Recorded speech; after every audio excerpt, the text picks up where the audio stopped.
Opa, tudo bem?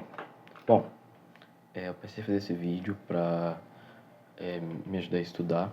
Bom, além de que ensinar é uma ótima forma de estudar, também para poder ajudar outras pessoas.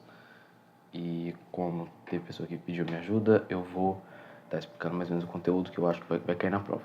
Bom, primeiramente, podemos começar aqui com o método científico. O método científico é só um ponto de partida que a gente pode começar, que no caso é a questão de como funciona, o que é um método científico e quais são as etapas dele. Bom, lá na frente, várias páginas da frente, fala sobre o método científico e fala só usando as palavras método científico. Então, você precisa saber muito bem o que é o método científico para poder ter uma ideia das questões lá da frente. Bom, primeiramente, o método científico consiste em, primeiramente, a observação. Você observa uma situação e depois você identifica o problema, você observa a situação, identifica o problema e formula uma hipótese. Esses são o primeiro estágio, está dividido por cor, né? Vermelho, azul escuro e o final. E esse estágio vermelho aqui é o estágio da primeira impressão do problema. Você vai observar um problema, por exemplo, eu vou observar uma doença. Eu vou observar a doença, vou identificar o problema, ela é uma doença. Vou formular uma hipótese, eu posso fazer um remédio. Aí eu vou para experimentação, que é a primeira etapa desse conjunto, que é a experimentação. Eu começo a experimentação, faço uma análise e interpretação. Beleza, experimentei algum remédio. Aí eu fui fazer uma análise total, interpretar sobre o remédio. E eu cheguei na conclusão. Eu cheguei na conclusão se posso ou não usar ou fazer um remédio para aquela doença que a gente propôs aqui na observação. Por exemplo, consegui, que ótimo. Aí eu vou e comunico.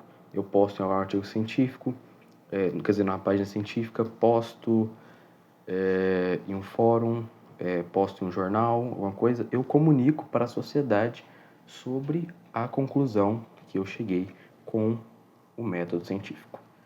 Bom, esse aqui é só o nosso ponto de partida e agora eu vou falar mais sobre as questões que pode ser do Cássio da prova. Bom, primeiramente aqui, aqui nesse capítulo focou muito na questão da explicação para a origem do universo e da vida. É o que eu vi em Ciências Humanas sobre a cosmogonia, essa aqui é a cosmologia, sobre como que surgiu o universo. E aqui é o que a gente fala sobre o Big Bang. Bom, o Big Bang, isso aqui eu acho que é uma das coisas mais fáceis, mas eu vou explicar mesmo, caso dúvidas e outras coisas. O Big Bang é a teoria mais aceita sobre a criação do universo. Esse cara foi Hubble, como é que é o nome dele? Edwin Powell Hubble, só para deixar marcado. Edwin Powell Hubble foi um cientista que estudou os astros e como eles se formavam, se comportavam e se mexiam ao longo do universo, que foi ele que formulou, não. Ele que analisou tudo e meio que fez uma comprovação que a teoria do Big Bang era a mais completa. Aqui a gente tem uma representação de que o Big Bang ele não foi uma explosão, e sim uma expansão. Não tira essa ideia que foi uma explosão. Big Bang não é o nome de uma grande explosão, sim a grande expansão. E aqui fala que primeiramente houve uma nuvem de gás, depois as primeiras estrelas se formaram, depois as primeiras galáxias, aqui o sistema solar, e hoje está a 13,8 bilhões de anos da origem do universo. Bom, por enquanto é isso. Agora a gente vai passar para a próxima parte da primeira parte, né? A próxima etapa da primeira parte. Bom, a próxima etapa da primeira parte é um pouco mais complicada, que é sobre as leis de Kepler. Isso aqui, Cássio cobrou muito, pediu até para fazer uma tirinha sobre as leis de Kepler. Eu vou estar dando exemplo sobre a minha tirinha, não importa com a mesa bagunçada, é assim mesmo que eu estudo. Bom, primeiramente, a primeira lei de Kepler é a lei das elipses. Lembra o nome? Elipses. O nome é muito feio. Só lembra que elipse é um círculo um círculo oval. Elipse é esse aqui, ó. É um círculo oval. Só lembra disso. Bom, a parte grifada diz: caracteriza a órbita descrita pelos planetas como elipses, que é esse círculo. Vamos pular essa parte, ler só a parte grifada. O ponto em que o planeta se encontra mais próximo ao Sol é denominado periélio. Aqui se chama periélio. E o ponto mais afastado do Sol é chamado de afélio. É só lembrar. Perto, P, periélio. Afastado, A, afélio. Isso, pronto, acabou. A primeira lei é a mais fácil de todas. Perto, periélio. Afastado, afélio. Só lembrar das iniciais.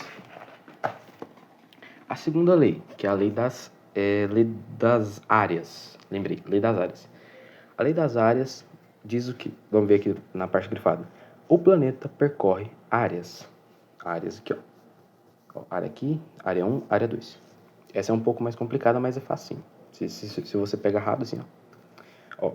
Iguais intervalos de tempos iguais. Ou seja, o que é? Aqui a gente entra um pouco na área da matemática. Como eu não entendo essa parte, eu vou explicar como se estivesse fazendo humanas. Bom, aqui é uma área gordinha. Vocês estão percebendo? É uma área gordinha. Uma área bem gordinha, só que ela é curta. Então, é como se aqui fosse mesmo calcular uma área. É como se aqui fosse, vamos supor que é um quadradinho, que aqui é um retângulo gordinho, só que ele é curto. E aqui é um retângulo grande, mas ele é fininho. Essas áreas são iguais em, vamos falar, volume. É como se isso aqui fosse recipientes. Vamos pensar assim, são recipientes. Essas duas áreas têm o mesmo volume, têm o mesmo número. Se você for calcular, entre aspas, vai dar o mesmo volume, vai dar a mesma área. Só que ela só tem formato diferente. E aí o que diz? O planeta vai de A para B, ó, são os dois pontos mais longes da área 1. Vai de A para B, gastando o mesmo tempo que leva de ir para C para D. Isso aqui encaixa junto com a lei das órbitas. Aqui, perto, periélio, ele anda mais devagar, porque ele está mais perto, e é mais forte a órbita. A órbita, quanto mais perto, mais forte. Isso é Havá, né? Isso aqui é o básico. Quando o planeta está perto, puxa mais forte. Por isso que é mais gordinho, ó. Porque ele vai passar mais devagar, vai demorar mais tempo para vir.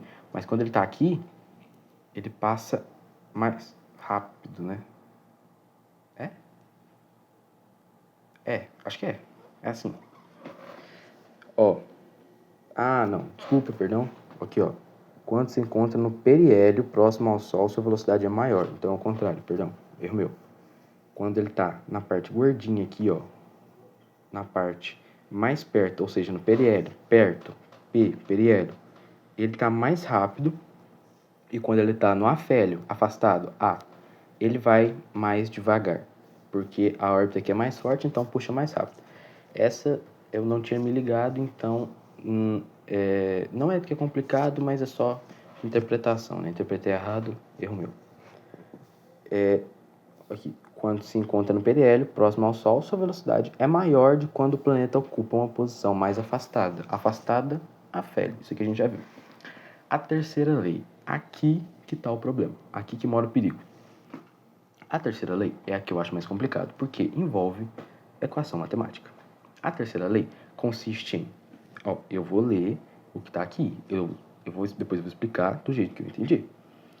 Corresponde ao tempo necessário para o planeta descrever uma volta completa em torno do Sol, com o raio orbital, isto é, o raio médio da órbita do planeta. Ou seja, aqui é o raio máximo, aqui é o raio mínimo. Você vai fazer uma média nisso aqui para descobrir o raio médio. E aí, quando você descobrir o raio médio, raio médio. Aqui. A conta é o seguinte, o T, cadê o T? Cadê T? Tá a descrição do T aqui em algum lugar. Acho que tá aqui nessa página, essa próxima página aqui. Aqui, ó. Na equação, o t representa o período de revolução.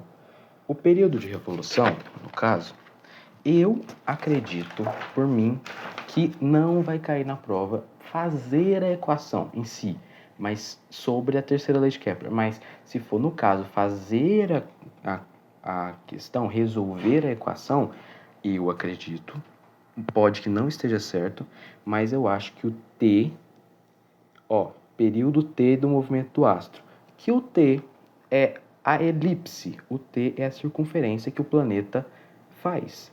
E o raio, é claro, né, como se aqui fosse um círculo, porque é um círculo, só é um círculo meio deformado.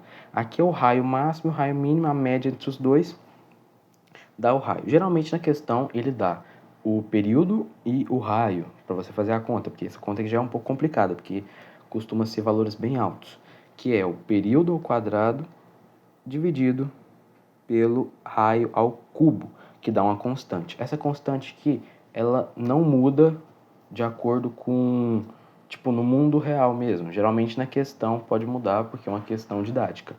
Mas geralmente pode até ser o contrário. Ele te dá a constante, K, e te dá o período, por exemplo. Aí você precisa calcular o raio, entendeu? É um pouco complicado, mas essa questão já é matemática, e como matemática não é tão meu forte, eu ensinei a equação. Agora, como fazer ela é isso aqui, e eu não vou mentir, isso aqui, eu acho que eu não tenho cacique para explicar isso, porque matemática não é meu forte, mas a equação tá aqui, página 68, essa é a equação da terceira lei de Kepler. Vamos para a próxima. Caralho. A próxima é uma parte pequena, super tranquila, que eu só vou falar por falar, porque ainda é parte do caso, e eu acredito que isso sim vai estar na prova. Isso sim.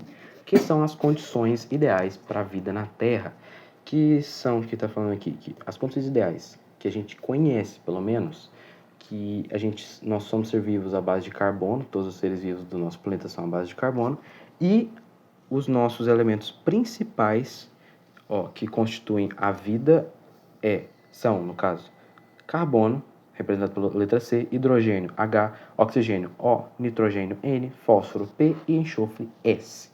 Esses são os elementos principais presentes na maioria não, de todos os seres vivos na Terra. Às vezes tem um ser vivo que não tem um ou outro, mas é porque ele tem uma fisionomia não, uma genética diferente, é um ser vivo um pouco complicado e que geralmente a ciência estuda ele até hoje, porque estudando ele vai saber se tem vida fora da Terra, etc, etc e tal. Outra coisa, isso aqui eu vou explicar se mostrar no livro, porque tá no caderno, eu esqueci onde é que tá agora, porque eu não coloco marcação no meu caderno. Bom, o básico é que vocês sabem que a Terra se localiza na zona habitável, que é a zona não tão longe, não tão perto do Sol, que permite a presença de água viva, ou água líquida, permite a vinda dos raios solares na quantidade certa, permite que a camada de ozônio não se desintegre pelos raios solares e permite com que a gravidade dos outros planetas ajude a não cair meteoros na Terra. É como se a Terra fosse o Brasil no meio das placas tectônicas, porque isso é de letra. Vocês sabem que o Brasil fica no meio da placa tectônica sul-americana, ou seja, ele não sofre terremotos, não sofre furacões, não sofre tsunamis, nem qualquer tipo de desastre natural relacionado às placas tectônicas. Enchente sofre, queimada sofre, essas coisas que são mais relacionadas a chuvas e a ação humana.